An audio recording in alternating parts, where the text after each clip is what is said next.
everyone, hope you all are well. So in my last videos related to this chapter, I have discussed the types of reproduction, asexual and the sexual, and also some basic points related to the reproduction. In my this video, I will discuss binary fission and the sporulation method in amoeba, which are the basically type of the asexual reproduction. So let's start. First, I am taking this binary fission. So now, what do you understand by this word binary? Bi means होता है two, okay?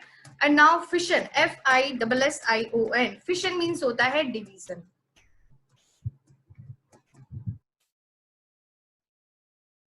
तो binary fission में क्या हुआ, एक जो cell है वो दो सेल में डिवाइड हो गई, एक जो पेरेंट सेल है वो दो डॉटर सेल में डिवाइड हो गई. That is known as a binary fission. So I would discuss this with the help of this diagram of amoeba. Amoeba जो होता है वो इरेगुलर होता है, उसका कोई शेप एंड साइज नहीं होता, एसिमेट्रिकल होता है. ये जो सेल मेम्ब्रेन प्रोजेक्शंस होते हैं इनको सूडोपोडिया कहते हैं. These pseudopodia are also known as a false feet basically. तो फॉल्स फीट जो है वो काम में आते हैं लोकोमोशन में. नेक्स्ट क्या होगा, ये सूडोपोडिया मिनिमाइज हो जाएंगे और अमीबा का जो साइज होगा वो बढ़ जाएगा. That is known as a growth. उसके बाद में इसका जो न्यूक्लियस है वो दो न्यूक्लियाई में डिवाइड हो जाएगा. अदर जो साइटोप्लाज्मिक कंटेंट है वो भी डिवाइड होंगे and then there will be a formation of a furrow और a constriction between these two cells. And because of that formation of this constriction or furrow, there will be formation of two daughter cells. तो एक parental cell है उससे दो daughter cell बन गई, जिसका मतलब हो गया एक सेल दो सेल में डिवाइड हो गई. Now the other points related to the binary fission. The first point example, mainly किसमें होता है, ये मेनली होता है प्रोटिस्ट में और मोनेरेंस में. मोनेरेंस में हम लोग इंक्लूड करते हैं बैक्टीरिया. ओके तो बैक्टीरिया भी बाइनरी फिशन के थ्रू डिवाइड होता है, एक सेल दो सेल में डिवाइड हो जाती है. नेक्स्ट है प्रोटिस्ट. प्रोटिस्ट में हम लोग इंक्लूड करते हैं, जैसे मैंने यहाँ एक पिक्चर आपको दे रखा है, ये जो पिक्चर है, ये जो लोअर पिक्चर है that is of paramecium. Above picture, this picture is of Euglena, जिसमें एक फ्लैजिलम होता है. This is of Euglena and this is of Paramecium. So Euglena, Paramecium, Amoeba, other protists, उनमें सब में क्या होता है, बाइनरी फिशन होता है. Now बाइनरी फिशन जो होता है वो इनमें अलग अलग तरीके से होता है. जैसे अगर हम लोग अमीबा की बात करते हैं तो अमीबा में जो बाइनरी फिशन का टाइप है वो है इर्रेगुलर. इर्रेगुलर क्यों है, क्योंकि इसकी जो शेप है, जो साइज है वो डिफाइन नहीं है. तो जो प्लेन ऑफ डिवीजन होता है वो इरेगुलर होता है. That's why irregular binary fission take place in amoeba. When we talk about this euglena, तो यूग्लिना में जो होता है प्लेन ऑफ डिवीजन वो होता है longitudinal. Longitudinal along the longitudinal axis, ये जो वर्टिकल एक्सिस है along the longitudinal axis of the body of organism. ठीक है, तो यहां से ये प्लेन जाएगा तो न्यूक्लियस डिवाइड हो चुका है, फ्लैजिलम भी दो फ्लैजिला में डिवाइड हो जाता है और फिर एक कंप्लीट दो अलग अलग ऑर्गेनिज्म जो होते हैं वो बन जाते हैं. नेक्स्ट हम लोग बात करें पैरामीशियम की, तो पैरामीशियम में जो प्लेन ऑफ डिवीजन होता है वो होता है ट्रांसवर्स. ट्रांसवर्स, तो ट्रांसफर हो गया अलोंग दी हॉरिजॉन्टल एक्सिस. ये हॉरिजॉन्टल एक्सिस हो गई, ये बात, this is the horizontal axis of the body of organism, जिसके रिजल्ट से ये ऑर्गेनिज्म दो अलग अलग ऑर्गेनिज्म में डिवाइड हो जाएगा और जो पेरेंट सेल है उसकी आइडेंटिटी कंप्लीटली लॉस्ट हो जाएगी. ठीक है, नेक्स्ट हम लोग बात करते हैं एक स्टेटमेंट की जो कि एनसीईआरटी में गिवन है.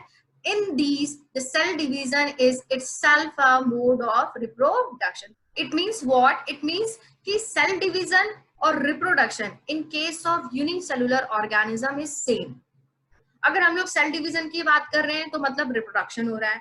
अगर हम लोग रिप्रोडक्शन की बात कर रहे हैं यूनिसेलुलर ऑर्गेनिज्म में तो इसका मतलब सेल डिवाइड हो रही है और डिवाइड होके ही दो डॉटर सेल्स बना रही है. But this statement is not true in case of those organisms which have complex body organization or multicellular organism. क्यों नहीं है, क्योंकि जैसे हम लोग हमारा खुद का ही एग्जांपल अगर लेके देखते हैं, क्योंकि हम लोग भी कॉम्प्लेक्स बॉडी सिस्टम ऑर्गेनिजम्स हैं. ठीक, तो हम में क्या होता है, अगर कोई मान लो टिश्यू डैमेज हो रहा है, टिश्यू डैमेज हो रहा है या फिर कहीं पे डीजेनरेशन हो रहा है,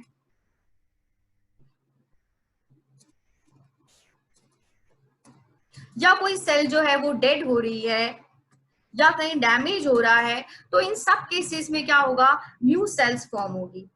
अब वो जो न्यू सेल्स बनेगी वो बेसिकली किसके थ्रू बनेगी, वो बनेगी आपके डिविजन्स के थ्रू। तो सेल डिवाइड होगी और सेल डिवाइड होके न्यू सेल्स फॉर्म हो जाएगी, बट इसका मतलब ये तो नहीं है ना कि नया ऑर्गेनिज्म बन गया। न्यू सेल बनना और न्यू ऑर्गेनिज्म बनना दोनों में डिफरेंस है। तो मल्टी सेलुलर ऑर्गेनिजम्स में न्यू सेल्स बन रही है जब ये केसेस हो रहे हैं, न्यू ऑर्गेनिज्म नहीं बन रहा, तो this statement we can not use in case of the multi cellular organism. Okay, next we will talk about the sporulation method. So this is sporulation method. Sporulation method में सबसे पहले क्या है कि जब अनफेवरेबल कंडीशंस आती है, unfavourable condition का मतलब हो गया जब ऑप्टिमम टेम्परेचर नहीं है, ऑप्टिमम न्यूट्रिशन नहीं है, and there will be a difficult time for the survival for any organism, तो that is known as a unfavourable condition. तो इसमें सबसे पहले क्या करता है, अमीबा अपने आप को प्रोटेक्ट करने के लिए, उस कंडीशन में सर्वाइव करने के लिए अपने चारों तरफ 3 लेयर सिस्ट वॉल सिक्रीट कर लेगा। ठीक है, अपने स्यूडोपोडिया उसने विड्रॉ किए और विड्रॉ करने के बाद में ये जो 3 लेयर्ड हार्ड कवरिंग है वो इसने अपने चारों तरफ क्या कर ली, सिक्रीट कर ली। This phenomenon is known as a encystation. Okay, encyst, एन जो ई एन जो वर्ड है इसका मतलब होता है एनवलप। ठीक है, तो चारों तरफ एक एनवलप बन गया, एक कोटिंग बन गई।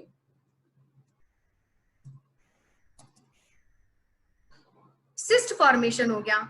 नेक्स्ट फर्दर क्या होगा, जब फेवरेबल कंडीशंस आ जाएगी तो उन फेवरेबल कंडीशंस में क्या करेगा, ये डिवाइड करेगा by the multiple fission method. Multiple fission method से क्या होगा, सबसे पहले तो एक न्यूक्लियस है इसमें, वो नंबर ऑफ डॉटर न्यूक्लियाई में कन्वर्ट हो जाएंगे, और नंबर ऑफ डॉटर न्यूक्लियाई जो होंगे वो नंबर ऑफ डॉटर सेल्स बना लेंगे। इन नंबर ऑफ डॉटर सेल्स को कहते हैं हम लोग माइन्यूट अमीबी या फिर सूडोपोडियोस्पोर्स। ठीक है, फर्दर क्या होगा, these pseudopodiospores will apply the pressure, ये प्रेशर लगाएंगे, बाहर की तरफ ये प्रेशर लगेगा, जिसकी वजह से ये जो सिस्ट वॉल होगी ये रप्चर हो जाएगी, and then these pseudopodiospores will be released, और जब ये बाहर रिलीज हो जाएंगे then they will grow in a form of the young amoebae. Amoebae यहाँ हम लोग वर्ड यूज कर रहे हैं, अमीबा नहीं यूज कर रहे हैं। अमीबी का मतलब होता है नंबर ऑफ अमीबा, यानी प्लूरल वर्ड है। ठीक है, तो 2 फिनोमिनन हो गए हमारे इस केस में।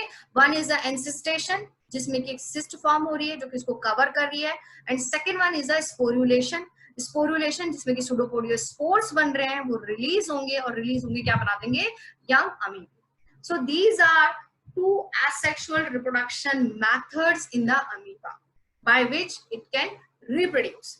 Hope you liked my video. If you liked, then please hit the thumbs up, share my video, comment in a comment section, and subscribe my channel for the further videos. Thank you so much.